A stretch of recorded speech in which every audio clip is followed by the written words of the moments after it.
Hello everybody, welcome to a Realm of the Mad God guide video. I've realized that some of my guildmates still struggle to get an 8-8, or to keep it for a while, so I wanted to make a video that outlines what I think is the easiest way to do that, as well as some general tips. I'll start by laying out some general leveling and potting tips, then move into a shallow guide of how to level to 20 and what dungeons you should be running to pot up, as well as briefly describe how to complete them. Afterwards, I will be providing some general tips to keep in mind while playing that should make you a stronger player. I don't think I'm the most qualified to make this guide or anything like that, but I haven't seen a guide that outlines things the way I want to. So I recommend looking at other guides in addition to this one if you are struggling to level and 8-8 your characters. Without further ado, let's move on to the leveling tips. Number 1. Don't be in a rush. This game definitely rewards grinding, so ultimately the faster you can go, the better. But when you're struggling to level and 8-8 a character, you need to take your time, going through the proper steps. Know what you can do, and know what you cannot do. A good example of this is I see many players going to the Godlands at level 1. This is not only dangerous, but inefficient as well. Each level has an XP cap, making a God kill the same as any mid-tier mob kill early on. Sure, you have a slim chance to get a pot or two, but it's not worth it if you're going to die. Number 2. Make use of rushers. When you are starting out, there are many dungeons that can be of use, and the boss can even be fairly easy. However, if getting to the boss is difficult, you should be looking for and utilizing rushers. Good examples of dungeons like this early on are Abyss of Demons and Toxic Sewers. While the bosses in these dungeons are fairly easy, getting a level 10 or even a fresh level 20 to the bosses can be tricky and dangerous. When you do this, it's always nice to give the rushers a big TY in chat for helping you out. Number 3. Don't be afraid to leech. If you are on a squishy character or have little experience with the dungeon, don't be afraid to leech. Leeching is simply getting in soulbound damage when it's safest to do so, then just trying to survive by moving to safer areas or focusing solely on dodging. Doing this definitely can make dungeons go slower, but if you don't have high dexterity and attack, you wouldn't be doing as much damage anyway. I'm still learning Oryx 3, and so I still leech a lot in that fight. I definitely try to get damage in when I see that it's safe, but during many of the phases, I'm standing opposite of him so that I can survive. Number 4. Know each pot and how to prioritize. All pots are not created equal. Some are valued much more highly and some much less. Knowing what each pot does and how much you need to do each dungeon can make you much safer and more efficient. Speed increases movement speed. Each defense pot makes you take one less damage from bullets. Dexterity increases attack speed, and attack increases attack damage. Vitality increases passive healing, as well as decreases your in-combat debuff after taking the trigger damage by 0.05 seconds. Wisdom increases mana regeneration, as well as increases damage for certain abilities. Life increases maximum hit points, and mana increases maximum mana. You may notice here that you will want some stats before other stats. For newer players, usually speed and defense are the first stats you want to focus on. However, defense can be a little trickier to obtain than most of the other stat pots, excluding life and mana. Number 5. Learn to play a PPE. PPEs can make the game much safer as well as more enjoyable to some degree. A PPE simply means that you don't use items from your vault or trade with other players, which means any profit you obtain can go straight to your vault, and if you die, you lost nothing from your vault. It can also be a point of pride for some players. If someone offers them pots, they can say, "No thanks, PPE." Once you get comfortable playing PPEs, you will be able to max other characters much more safely, and you will start building a nice vault. Now let's move on to the leveling and statting process. When starting with a fresh character, I find the best thing to do is begin killing enemies at the beach. I do this until around level 4 or 5, picking up any gear upgrades along the way. After doing this, I rinse and repeat, but in the Midlands this time. All you need to do to get there is move towards the middle of the map until you cross a road. Once in the Midlands, I continue doing what I was doing, but until around level 10 or so this time. Afterwards, I once again continue this process outside the Godlands. Once I hit around level 14 to 15 there, I either run to the Godlands or teleport to someone already there. This is a great place to level to 20. Some dungeons that can accelerate the leveling process are Undead Lair, Abyss of Demons, and Puppet Master's Theater. Do this only if you are confident with these dungeons, but Undead Lair is probably the safest place to do this. Now that we are level 20, our mission is to get 8-8 as soon as possible. Most people begin with speed since it helps you dodge and is arguably the easiest potion to get. For speed pots, you are going to look for snake pits. These are the easiest and safest place to get speed pots. This dungeon is very friendly and forgiving to newer players. As long as you have decent armor, all you need to do is run through the dungeon, breaking blocks until you reach the boss. At the boss, you want to stand somewhat close, but far enough away to avoid getting shot by her. She will shoot knives in 4 directions at 90 degrees from each other, and her minions will rotate around leaving stationary bullets, forming a ring at a far distance from her. Steno is guaranteed to drop one speed pot, so if you are soloing, you'll always get a speed pot from her. If you see a haunted cemetery, I recommend trying it out. The first few bosses are pretty easy, and I'll drop a speed plus another pot.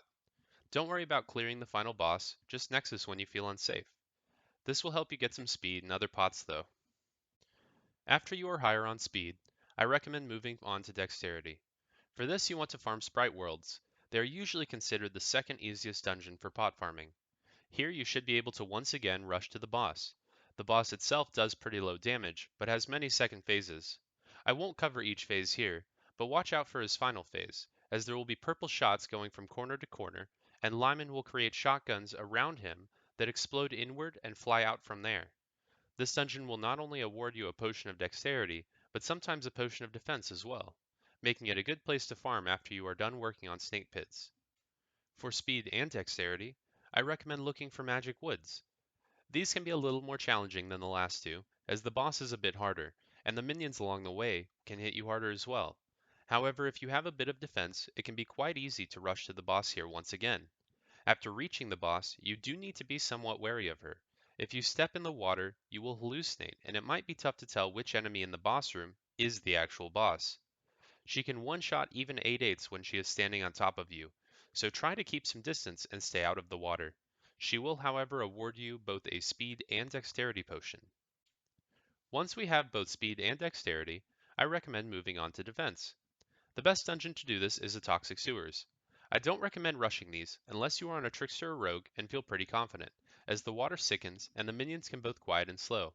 This makes it a pretty tricky dungeon unless you have a rusher.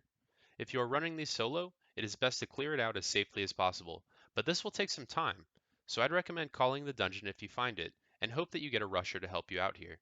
The boss itself isn't too bad, you just need to dodge the slows and try not to get lined up by the shots. Try to stay on the platforms to avoid the sicken debuff as much as possible. Even melees can do this, as the boss will circle around. Once you get the boss to about half HP, he will spawn 4 mini slimes that will do the same thing as the boss in the center. These will migrate to the side sewage areas and begin shooting longer streams of shots and slows. Once you kill all of the minis, the boss will spawn once again in the middle. After a short period, he will rush the nearest player, shooting slows and radial shots, so try to avoid the slow or you could get sat on. Gulpord will award you a potion of defense upon being killed.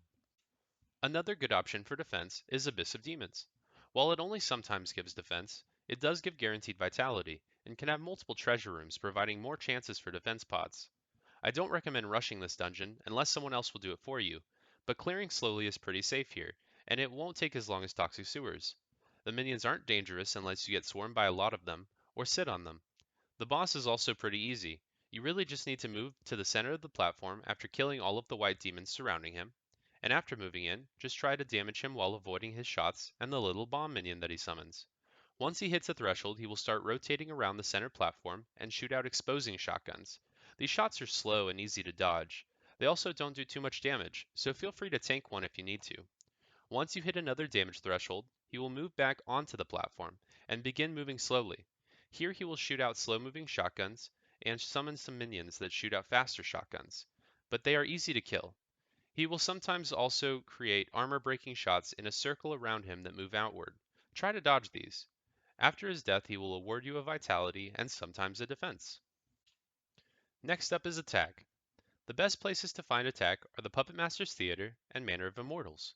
For the Puppet Master's Theater, which is more common, you can easily clear the rooms, being careful of the knights as they armor break. You can also often find rushers for this dungeon. Once at the boss, you will want to stand at a 45-degree angle to him and begin attacking when he is no longer invulnerable. Once he hits a threshold, he will summon clones of himself out along the field. Don't be too scared of these clones, as they only fire an infrequent 3-bullet shotgun, but it does slow and has a bit of damage to it. You can pick out the real one by looking for the armored buff above him. If you destroy a clone during this phase, it will spawn minions, so be wary of doing so. However, in larger runs, most of the time they kill all the clones. Also, be careful of the paralyzing radial shotgun that will come out of each clone as it is killed. Soloing this dungeon can be very difficult as the boss will spawn priests that heal him, so you will need high damage to overcome this. Once you kill the Puppet Master, wait for the radial paralyzing shotgun that he releases upon death, and then you will be awarded with a potion of attack. For the Manor of Immortals, it is best to have a rusher. Clearing takes quite a while, and there is not a high requirement to rush it. You should be able to do so if you are close to defense cap and have average speed. You do need to be comfortable with confuse controls to rush this dungeon, however. The boss itself is a cakewalk. As long as you stay back, it is very easy to hit the boss without taking much damage. After he hits the threshold, he will spawn 4 caskets at 90 degrees. To damage him again, you must kill these caskets. They are stationary and very easy to dodge, as long as you are moving around when shooting them. However, when they are killed, they spawn minions that have a small shotgun, so be careful not to stand on them. Ruthven will continue to do this until he is on his final phase, where he will begin launching crosses of bullets on his 90 degrees, then 45 degrees alternating. After killing Ruthven, you can expect to be rewarded with a potion of attack. Now we are at Wisdom. The best place to find Wisdom is the Undead Lair, or UDL. This is a very common and safe dungeon, and can even be a great place to level up if you have others that can clear for you. Almost everyone rushes this dungeon, but I wouldn't recommend it if you are at very low defense. There are traps along the floor that you really want to avoid, indicated by a runic overlay on the tile. There are also some mobs that can confuse and slow. The minions themselves have low HP, so if you do need to clear it shouldn't take you long. Once you reach the boss, you will need to kill his minions before attacking him. This boss also has a few phases that I won't outline here, but as long as you stay back from the boss, this should be a very easy fight for you. When he does get to his final phase, be prepared to kill his minions so he becomes vulnerable again. A great way to do this is to prepare in advance by attacking with a piercing weapon aimed at the boss, as the minions will spawn on top of him. Once you kill Septavius, you can expect to be rewarded with your potion of wisdom. In addition to undead lairs, I recommend looking for Mad Labs. Mad Labs are a bit tougher to clear than UDLs, and you have to be more comfortable with confuse controls. But if you can kill all the pylons on your way to Dr. Terrible, you can fight the second boss behind him afterwards. Dr. Terrible's horrific creation can also drop a potion of defense, and is much easier than most of the dungeons that can drop one. If you have enough defense, clearing the pylons can be fairly easy, as you can opt not to shoot any of the minions. However, if the Crusher Abominations are shot even once, be careful of their shots, as they will begin to gain damage. Also, be wary that if you step into a green pool in this dungeon, you will be turned into an animal with speedy that cannot attack. To reverse this effect, you must stand in a blue pool. The boss itself is pretty easy. Dr. Terrible himself doesn't really attack, but he throws out green potions and turrets. Be careful not to stand on the green potions as they can insta-pop you, and kill the turrets quickly if you can.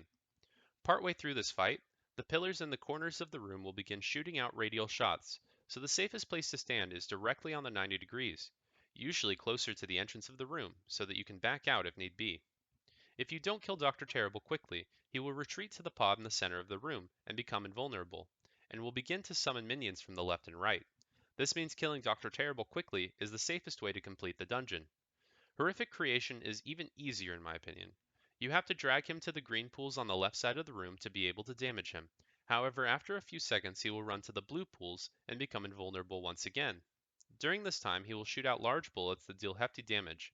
Afterwards, he will jump to the nearest player, so try to be standing in a green pool when that happens, so that you can attack him once more. You can even insta-drag Horrific Creation by running directly to the green pool once the door opens. After killing Dr. Terrible, he will reward you with a potion of wisdom, and Horrific Creation will award you with a potion of defense. Another good place to get wisdom is Davy Jones' Locker. Though this dungeon is much rarer than UDL and MadLab, it is almost as easy and can be more rewarding, as it drops some decent leveling gear for dagger classes. This dungeon also has more frequent treasure rooms, which means another chance at wisdom pots. If you have low defense, be careful of trying to open the path to boss. However, most of the time there are many people going in these, and so you need only wait at spawn if that is the case. The minions respawn, so clearing isn't an option. The only way to open a path to boss is dodge the minions and open doors corresponding to the furthest color of key in the top left corner. You start with the blue key in your spawn behind the barrels, which allows you to open blue doors within the dungeon. Once you find a room behind a blue door that has a green key, you can now open green doors, and you rinse and repeat until you find the boss. Be careful of the large skulls, as they are the most deadly minion in this dungeon, and can even kill 8/8s that aren't paying attention. Once at the boss, you must shoot the barrels until each one is lit up. While doing this, be careful not to be too close to Davy, as he shoots a shotgun of daggers that deal high damage and bleeds you. Once all the barrels are lit up, Davy stands motionless until you shoot him to a threshold. Once this happens, he will stand up, and the barrels will shoot out a radial paralyzing shot. Be careful to avoid these. After that, you just restart the process and do this until he dies. Davy will award you with a potion of wisdom and sometimes a potion of attack. After wisdom comes vitality. I recommend doing Abyss of Demons some more if you are in need of this, or you can run a cursed library to get both vitality and more wisdom. The cursed library is another fairly easy dungeon where most people rush. Be careful of the large minions and the small worms on the ground when doing so. The large minions can pack a punch if you get too close, and the worms on the ground will sicken you. The boss itself is quite easy, especially for range classes. The boss will start by running to each block of the boss room, making a sort of figure 8. Try to get ahead of him if you can. After threshold damage, he will sit in the middle of the room and begin throwing bombs in each block of the room that generate walls of shots that can damage and stun. Each wall has a gap, so try to dodge so you can keep damaging him. Once another threshold is hit, he will once again run around block to block and will continue throwing his stun bombs. Try not to be in the center of any of the rooms, as one stun bomb can insta-kill you. After killing Avalon, he will reward you with the vitality and wisdom. Now we get into some of the trickier dungeons, the ones that give us mana and life. Let's start with mana. Some great sources of mana are Ice Cave, Ocean Trench, and Parasite Chambers. The easiest one to start will be the Ice Cave. This is a rarer dungeon, but is definitely the safest. To start, you must clear the larger minions, following the path until you reach the center. Each large minion does something different, but as long as you stay back, it is quite easy to dodge. Avoid the bluish tiles, as they are similar to lava, but with a movement effect like ice. Once you clear your side of the dungeon and reach the patch of snow in the middle, you must wait for the other side to clear. If you are soloing, you need to go through the snow and clear the other side of the ice cave. Once the large minions are all cleared, the portal to the boss will appear in the middle of the snow. In the boss room, there will be stationary spawners on the 90 degrees and 45 degrees. To be able to attack the boss, you must clear all of these. Be careful, as they do spawn blue minions that do radial shotguns, so don't get too close to them. During this, the boss will be shooting out unstable bullets, so be careful to stay behind the walls of ice blocks on the 90 degrees or to dodge them. After clearing the spawners, the boss will begin shooting armor-piercing bullets radially. Once he finishes, 8 mobs will spawn on the outer circle. These do some hefty damage, so keep moving as you damage them. Once cleared, the boss will be free to attack and won't shoot any bullets. After he is down to half HP, the cycle will start over. On his final phase, the 8 mobs on the outside will be rotating, so be careful not to stand in their path. Esben will reward you with a potion of mana. Next up, we have Ocean Trench. For this, you will normally want a rusher, as clearing to the boss can be very annoying and somewhat dangerous. If you are rushing, just be careful of the horses that will throw out paralyzing bullets. Also, take note that this is an underwater dungeon, so if the blue bar near your character gets too low, you need to go to the air bubbles or you will begin to take damage over time soon. Once you actually get to the boss, it is a pretty easy fight. Avoid the swirling shots as they armor break you, making it harder to get air because of the octopi guarding each air bubble on the 90 degrees. Also, be careful to avoid the pet stasis bombs. If you are armor broken, they will shred you, and if you aren't, they will pet stasis you, making it harder to heal through the octopi's damage. Once Thessel hits a threshold, she will shoot out radial weakening shots. This is a good time to back up and stand on the air bubble. When you kill Thessel, you can expect to be rewarded with a mana pot. However, if Thessel falls clinging to her trident and begins talking, you need to respond with, "He lives and reigns and conquers the world." If no one says this in time, back up because she will kill you if you're close to her.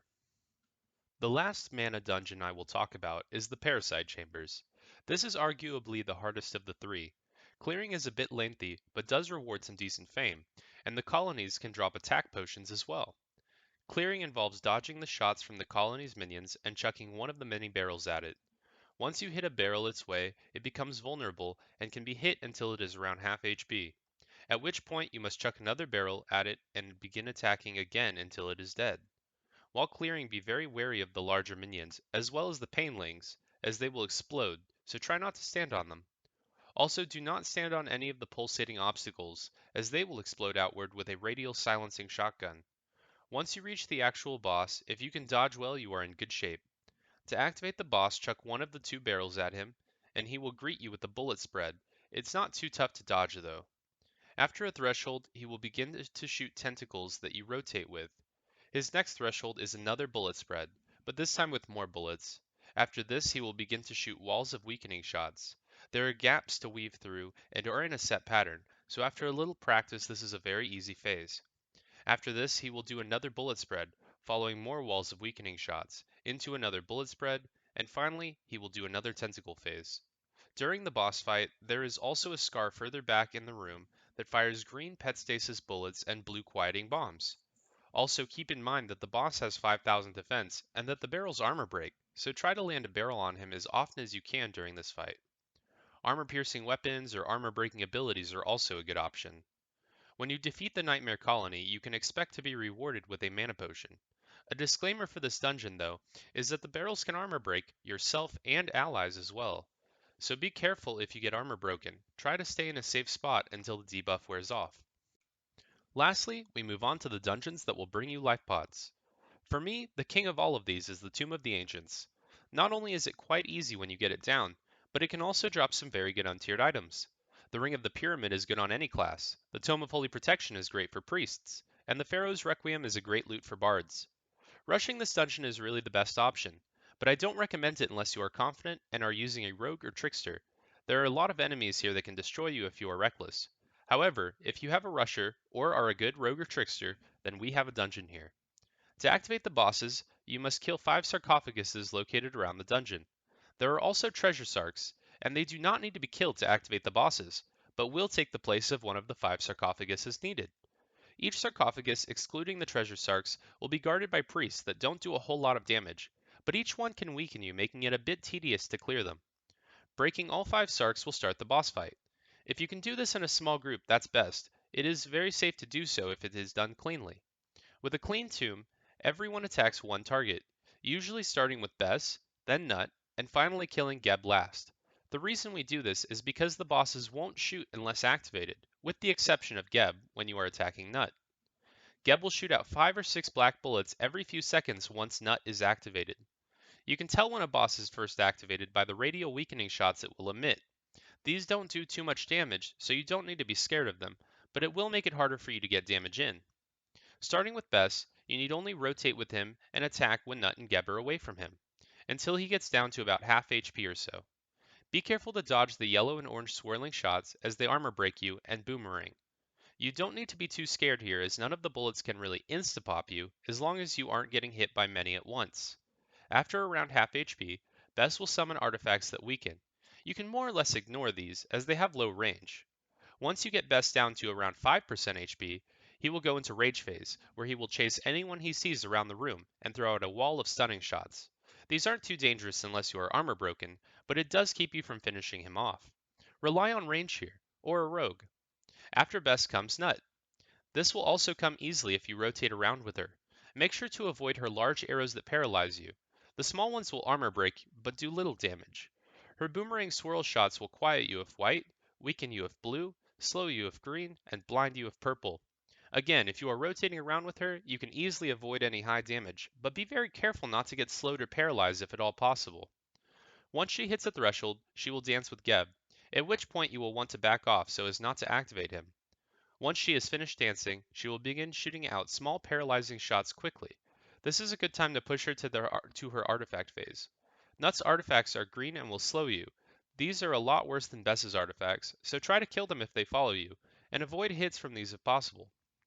Once Nut rages, she will chase anyone she sees and throw out many of the small blue paralyzing shots, as well as many armor-breaking black arrows, so be careful to avoid getting close to her at this point. Once you kill Nut, Geb is clear and easy. Geb is the damage dealer, so be wary of getting too close to him. He will begin shooting out low damage armor piercing shots that are yellow. Tanking these is fine, so just try to get in damage here. Eventually, he will begin firing darkness bullets that deal a whopping 280 damage, so be careful not to take more than one of these at a time. Once Geb hits artifact phase, he will spawn blue artifacts that shoot 3 bullets at a time. These are highly dangerous, as each bullet from one will do 190 damage. Avoid standing on these at all costs, and kill them if you can. After you manage to get Geb to Rage Phase, he will back away from every player he sees and throw out a barrage of darkness bullets. It's best to rely on a skilled rogue or high range classes and abilities. Each boss is guaranteed to drop at least one life pot, but not per person, so doing these in smaller groups is best. If you are having trouble getting in good tomb runs, some good alternatives are Deadwater Docks and Woodland Labyrinth. Although these dungeons drop life more sparingly, they are easier to find as well as easier to rush. Deadwater Docks drops greater speed and greater dexterity, along with life on occasion, and Woodland Labyrinth drops greater attack as well as greater vitality, with life dropping once in a while. For D-Docks, you want to be confident micrododging before attempting the boss, as there will be cannonballs firing from side to side, armor-piercing cannonballs, as well as armor-breaking cannonballs, with the boss throwing out rays of knives over about a 30-degree spread. For Woodland Labyrinth, you mostly need to keep moving. The boss has 3 phases. The first can be tackled easily. The second is a little trickier. You need to keep a bit of distance from him as he throws out his converging green shots. On the last phase, be careful as he will jump on players closest to him, unless he decides to rotate around the room throwing out silencing shots. On the third phase, when he is about half HP, he will rotate around the room, throwing leaves that deal high damage and move slowly through the entirety of the room. Wow, that was a lot of information. As I said, these are all shallow guides to the dungeons, because if I went in depth, this would be a 2-hour video. But I will be giving you some general tips here that I think you should keep in mind while learning the game. So without further ado, I give you 6 tips that you can use while playing to steadily improve. Number 1. Avoid trading. It may seem counterintuitive, but trading is not the name of the game here. While it is okay to trade sparingly, doing so over a long period of time can make you progress at a much slower rate. Let's say you trade for half the time you play, and you have played for about 1,000 hours. If you're improving at an average rate, then someone with half the time, or about 500 hours of playtime, will be around the same skill level as you. That's a lot of time wasted. Try not to turn the game into an econ game unless that is what you enjoy the most. You will be missing out on some of the better items in the game as well as improving your skill. Number 2. Utilize Realmeye. Realmeye.com is one of the best resources available to players. It has detailed information on every enemy in the game, every dungeon in the game, and every item in the game. On top of this, you can see characters on other players' accounts, compare yourself to others on the fame leaderboards, and even compare guilds. If you are lacking information to be comfortable in any dungeon, I'd take a look here at the enemies and dungeon pathing. Number 3. Utilize the Discords. Love them or hate them, Discord runs are a feature of Realm at this point, and especially early on, I recommend using them. There are Discords for every Exalt dungeon, and they have raid leaders that will tell you what to do. This makes learning a dungeon much safer and easier. There will be a link in the description below to a Discord server that has a list of each Exalt Discord server. Keep in mind, most of these Discords have rules on what stats you need and what gear you need before you run with them. If you don't follow the rules, you risk getting suspended or banned from the server. Number 4. Push your limits. If you are having trouble with the dungeon, the only thing you can do is prepare for it and practice it. When I say prepare for it, I mean looking at the enemies and what they can do on Realmeye, watching an in-depth guide video, and preparing your vault for a new character. In this game, death is inevitable, and will likely come from something you are unfamiliar with. This isn't something to be scared of, it's something to prepare for. Number 5. Farm a good pet. Pets are one of the most important things in this game, and that is because they are not taken away from you upon death. For newer players, I recommend looking for eggs that will hatch you a heal and magic heal pet as the first 2 abilities. The third one is less important, but most people look for electric. Once you are happy with the pet, begin feeding it using high feed power items and fame. You can also do this with money if you want to support the game. While pets aren't always going to save your life, if you have heal and magic heal, you will be able to stay in tougher situations for longer periods of time before having to Nexus. Be careful relying on it too much, as the heal and magic heal have a reduced effect once you are in combat, that is to say, after taking threshold damage. Also keep in mind that if you want to fully max a pet, you have to level your pet all the way as well as any pet that you fuse into it. Number 6. Find a fun guild. This game, like many others, is much less fun to play solo. Find a fun group to join, so that you are always playing with friends. Joining a guild also has other advantages, like access to health and magic potions on demand, a place to hang out that is only accessible to the guild, and ideally peers that like popping dungeons via keys for their guildmates. If you are interested in joining Satyr Squad, there will be an application link below. Though we are almost at capacity, we can introduce you to the founder or a leader in our sister guild, Satyr Union. That's it for my not so quick guide to leveling, grinding pots, and improving at the game. If you have any feedback or any requests for my next video, comment down below. If you found this video helpful, it would help me out a lot if you click on the like button and the subscribe button. Stay safe, Realmers!